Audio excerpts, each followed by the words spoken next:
So, okay, so you're talking about pivoting from engineering into investment banking. So what sort of led to your passion for finance? Like you're talking about like airplane and all of that stuff, right? How does that translate into the finance world?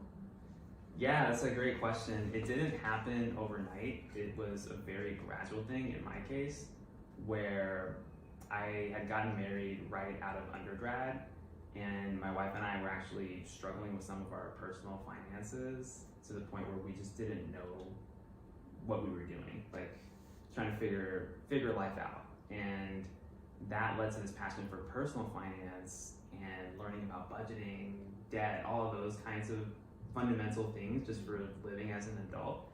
And over time, I started to get curious about investing, because once we had mastered some of the basics of like paying off all our debt and just building up some like emergency savings, I started asking myself the question like, okay, what's next? Learn about investing, and that led to starting a podcast on investing back in 2018, and that in turn ended up leading to getting into investment banking. So it was a very like long, multi-year process of just gradually becoming more curious about different aspects of how the world worked, and then honing into, oh, like I think this is really interesting. And that was just all outside of the engineering world, just on my lunch break, reading blogs and like trying to figure out like, how things really work.